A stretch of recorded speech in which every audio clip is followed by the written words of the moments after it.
After weeks and weeks of ice cold rain and gloomy skies in San Diego, California, today, my friends, the sun is shining upon us. Blue skies galore here on this glorious 75-degree spring afternoon in San Diego. And if you listen closely, you can hear the birds chirp. It's such a nice feeling. Anyway, let me give the official cheers and welcome to another weekly edition of Happy Hour with the Lincoln. This is where week by week I'll do my best to answer all of your stock market related questions, rant about stock market topics, and just do my best to educate you in the world of stock trading in the attempts to just help you become a little bit better. Now, if you're out there and you feel that there's something that you would like for me to talk about in Happy Hour, you've got some great topics. I'd love to hear your guys' feedback. Send it over to me at support@thelincolnlist.com. I'll do my best to get them on some of these upcoming episodes. And don't forget, if you do need help with your trading, we had another great, outstanding trading week, some great volatility in some of our favorite names. If you need help with your trading, right here, click on this link, follow this link to our live trade room. So what I'm going to talk about today, hold on, is I'm going to talk about something called the Wall Street raise. Now, this builds on some of the topics I've been going over in my last few happy hours. And if you watched last week's happy hour and the week before that, I talked that one of the main detriments to a trader's success is the way that we're all sort of introduced into this business. Look, I get it, I understand, but this business is unique in its own way on how people come into it. We're kind of sold on a perfect system or a perfect type of product or an easy way of doing it. And then 99.999% of us walk into this business, we get like slapped right across the face with a big dose of reality. And we realize, hey, this is going to be a lot harder, a lot longer, a lot more difficult than I thought it was. And like I said in happy hour last week, I'm not trying to be negative about it or scare people off, but I really believe that if you come into the trading business with the right type of mindset and understanding this is like any other career change or any other business that you may start, and you're going to have to go through some sort of learning curve. I know most of you know that, but it's easy to kind of just lose track of things. That if you come into the right pretenses, you'll do better in the long term if you have that sort of mindset. So today I'm going to build on that by talking to you about something that's called the Wall Street raise. And I think this will help everybody try to understand what you're in this for and how this whole thing works. Because when we first start out with trading, our eyeballs and our mind is programmed for money. That's what we're after. We're after money. And stock trading is a performance-based business because you are a reflection, or at least you feel you are a reflection of your P&L balance. So for example, if you're green on the day, you feel intelligent. If you're red on the day, you feel like an idiot. If you're green on a trade, you feel great, and then the next trade you feel like a total dumbass. That's just trading. You're going back and forth with all those types of emotions. So your mind is always focused on money, which I think is a very, very difficult thing to deal with, a very detrimental thing to deal with as well, because you should never be focusing on the money. I know it sounds crazy to a lot of you, but what you should be focusing on is your process and making trade by trade to the best of your ability. If you do those things, the money will make up for itself. If you just stay disciplined, stick with your process, and do all that good stuff, then you'll just naturally make money. So let's talk a little bit about the Wall Street raise. What is this? When you're starting out, or you're struggling, or you're inconsistent, all right? I want you to take your trading business and I want you to look at it this way. I want you to take that word money and I want you to remove it from your vocabulary. I want you to remove it from your mind. I don't want you to be thinking about, I have to make X amount of dollars. Because that's not what you need to do. What you need to do is figure out, how will I become consistent, and how will I be able to do this day in and day out without blowing up, screwing up, or having momentary lapses of reasons or stuff like that. That's what you should be thinking about. So what the Wall Street raise is, something I've referred to, is you first get yourself a process, also known as a system. Every trader needs this. I've talked about this hundreds of times in whiteboards and happy hours. If this is the first time or you're relatively new to trading and you don't quite understand what that is, a process is a trader's strategy.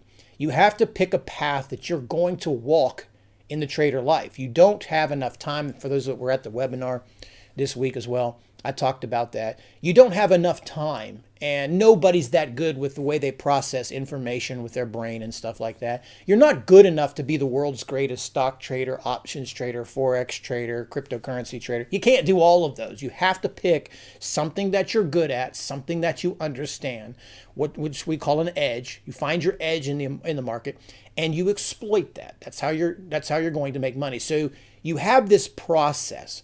Now, for many of you, when you're starting out, you're going to have to go through a couple of different processes, or you're going to have to take the process you have and kind of change it around a few times until you really get into a rhythm with the market to where you think, okay, I could change this, I can change that. And you kind of hone this strategy. It will never be perfect, but you hone this strategy, you hone this process about how you go find your stocks, how you trade your stocks, whether you're shorting, you're longing, you're optioning, whatever you're doing, you initially have that process.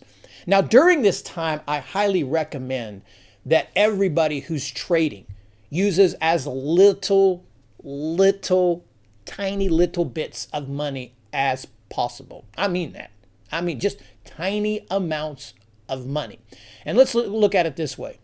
When you're learning, first of all, some people will say, I will experiment with these strategies via paper trading. Now, I've always been straightforward when it comes to talk about paper trading. I hate it, and I think it's bad for traders because what you're doing is you're removing the single greatest element of a trader, and that is emotion. Emotion is what drives you in this business. It either makes or breaks you by the way that you're able to handle emotion. You cannot trade on something that's fake. You can't trade on paper money where there's no consequences for your actions because you're not going to learn.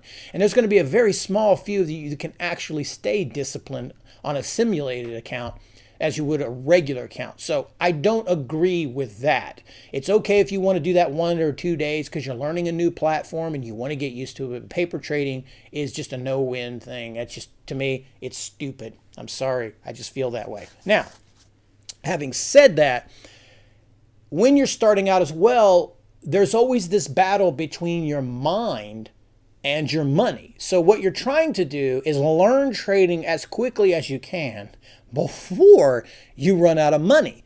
You know, like my problem was 20 years ago is by the time I figured out how to trade, I already blew up and didn't have any money. So it's like, oh, I know what not to do, but guess what?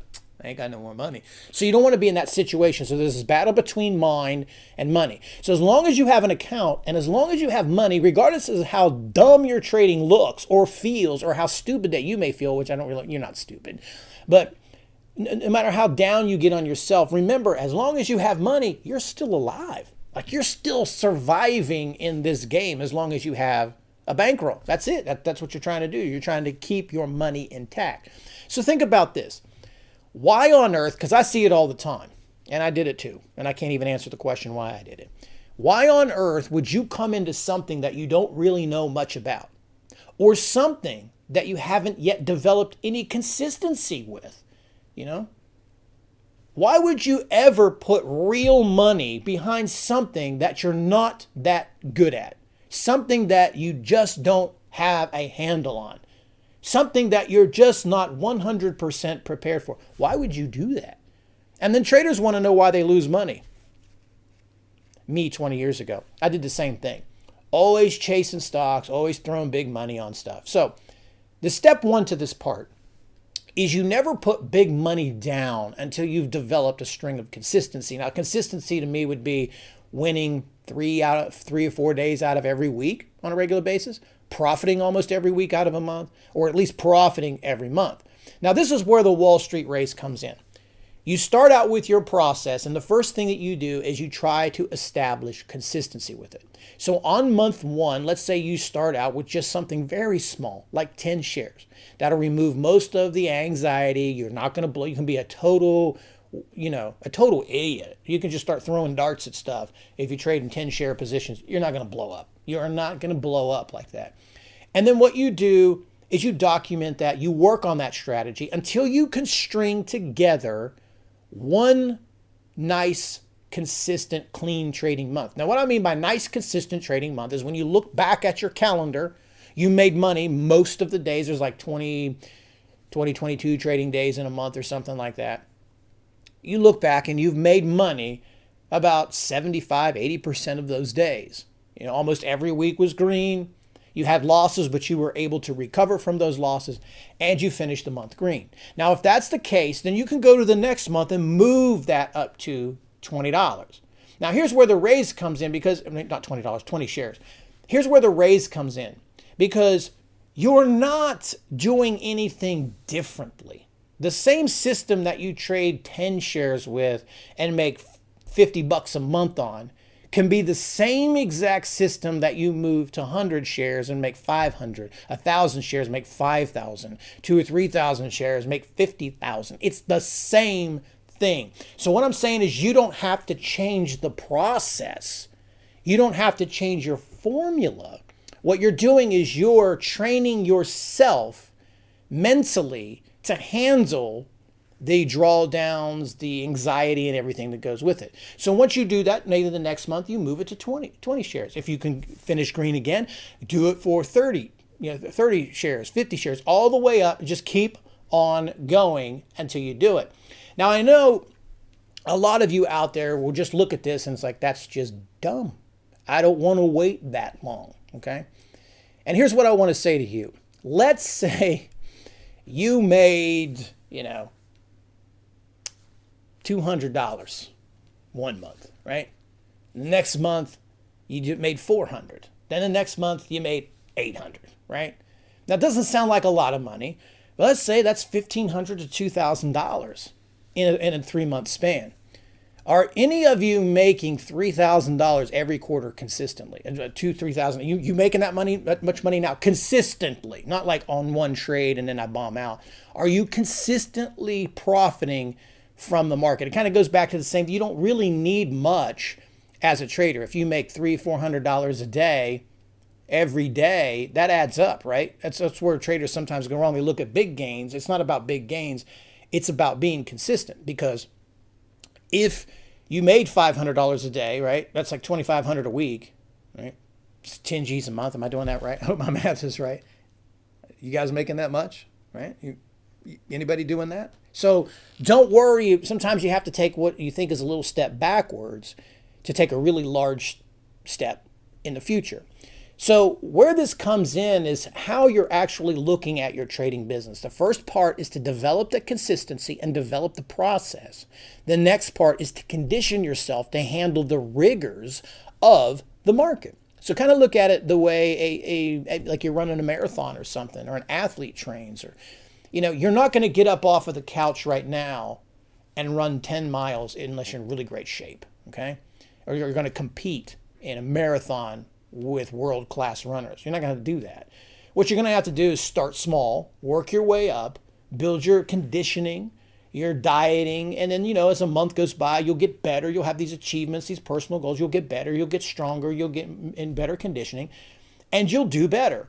So you're doing that same thing in trading. It's all about building that mental conditioning, because what you want to be able to do is be the same type of trader on 5 share to 10 share positions as you are at 1,500 to 2,000. So that whole way along, you're conditioning your mind to handle and trust your process until you finally get to bigger sizes. But by that time, you already believe enough in your process that you're not being shaken out by high drawdowns or anything like that. So I hope that makes sense. In a recap, start small. Get your process down, become consistent. After you can string together a few consistent weeks, start adding more size, but add it slowly. You don't have to do anything different. You just slowly start to put more size in there. And trust me, within a couple months, those little tiny 10-share positions will turn into several 100-share positions, and those little tiny $50 wins will turn into $500 to $5,000 wins. So give it a try. If you guys need help with any of your trading, take a moment. Visit me at thelincolnlist.com. Click on the Trade Room tab. Until the next happy hour, I do appreciate it. It's time for me to get out of here. Enjoy this spring afternoon. Cheers.